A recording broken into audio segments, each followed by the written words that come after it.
Hello friends, इस news में आप सभी का स्वागत है। आज हम इस वीडियो में बात करेंगे भारत में लॉकडाउन 3 मई को खत्म होगा या फिर से बढ़ाया जाएगा।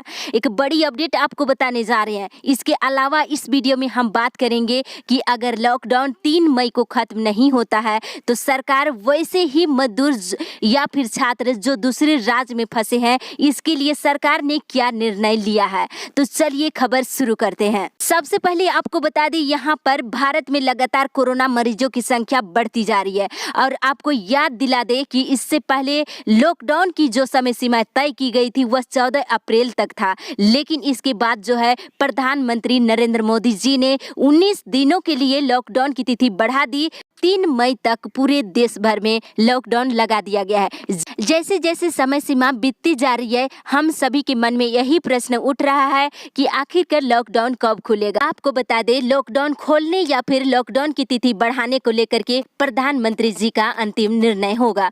उसी तरह से सभी राज्य के मुख्यमंत्री के द्वारा जो भी सुझाव आएंगे उसी पर प्रधानमंत्री जी अपना अंतिम निर्णय लेंगे। लेकिन आपको एक ग्राफ के माध्यम से बता दें कि भारत में लगातार जो है कोरोना मरीजों की संख्या बढ़ती जा रही है और चौंकाने वाली बात यह है कि विश्व स्वास्थ्य संगठन अर्थात WHO ने नई चेतावनी जारी कर कहा है कि कोरोना वायरस हमारे साथ लंबे वक्त तक चलने वाला है। इसी तरह से हालांकि आपको बता दें, इससे पहले संगठन ने यह भी आग्रह किया था कि आने वाला समय में कोरोना वायरस के भयंकर रूप देखने को मिलेगी। WHO के प्रमुख ने कहा था कि कई देशों में महामारी अभी शुरुआती चरणों में है और जहां से महामारी शुरुआत हुई थी वहां दोबारा मामले देखने को मिल रही है। और आपको बता दें, जिस तरह से भारत में लगातार मरीजों की संख्या बढ़ती जा रही है, इससे एक बात तो तय है कि भारत में लॉकडाउन का समय सीमा जो है बढ़ सकती है और 3 मई के बाद भी बढ़ाई जाएगी। हालांकि इस पर प्रधानमंत्री जी का अंतिम निर्णय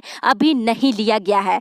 अब ये देखना होगा कि अगली बैठक में क्या निर्णय लिया जाएगा। हालांकि सोमवार को सभी राज्यों के मुख्यमंत्रियों के साथ बैठक है। अब ये देखने वाली बात होगी कि क्या निर्णय इस पर लिया जा सकता है। जो आपको हम दिखाने जा रहे हैं, जो एक दिन में मरीजों की संख्या है, बताते चलिए 24 घंटे में 22 अप्रैल को भारत में जो है 1486 मरीज मिले हैं। इसी तरह से 23 अप्रैल को 1229 मरीज, 24 अप्रैल को 1752 मरीज मिले थे और 25 अप्रैल को 1490 मरीज मिले हैं। इसी तरह से भारत में कुल मरीजों की संख्या 22 अप्रैल को 20,417 और 23 अप्रैल को 21,700। इसी तरह से 24 अप्रैल को 23,452 और 25 अप्रैल को 24,942 मरीजों की संख्या हो गई है। तो इस आधार पर कहा जा सकता है कि लगातार मरीजों की संख्या हर दिन बढ़ रही है।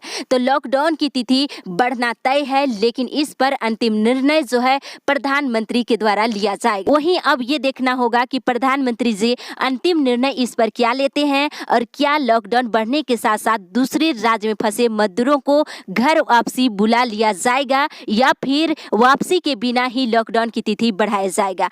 हर राज्यों में लगातार मरीजों की संख्या बढ़ती जा रही है। वहीं अब सवाल खड़ा हो रहा है कि वे छात्र या फिर मजदूर जो दूसरे राज्यों में फंसे हैं उनका क्या होगा। वहीं कई ऐसे राज्य हैं जो दूसरे राज्यों में फंसे मजदूर हो या छात्र उसे अपने राज्य जो है वापस बुला लिए हैं। आपको बता दें, एग्जाम्पल के तौर पर तो उत्तर प्रदेश, हरियाणा, मध्य प्रदेश, उड़ीसा ऐसे कई राज्य हैं जो दूसरे राज्य में फंसे लोगों को अपने राज्य जो है ला लिए हैं और जल्द ही दूसरे राज्य में भी वापसी को लेकर के आदेश जारी कर सकते हैं। और अभी भी कई ऐसे राज्य हैं जो केंद्र सरकार से लगातार अनुमति को लेकर के गुहार लगा रहे हैं। तो जल्द ही दूसरे राज्य में फंसे मजदूर हो या छात्र उसे अपने राज्य ला लिया जाएगा, चाहे लॉकडाउन की अवधि क्यों ना बढ़ जाए। इसे कहीं ना कहीं कहा जा सकता है दूसरे राज्य में फंसे मजदूर हो या छात्र, आपको ज्यादा परेशान होने की जरूरत नहीं है। जल्द ही आपके लिए राज्य सरकार इस पर विचार करेगी। इस अपडेट में बस इतना ही। आगे की अपडेट के लिए आप बने रहिए।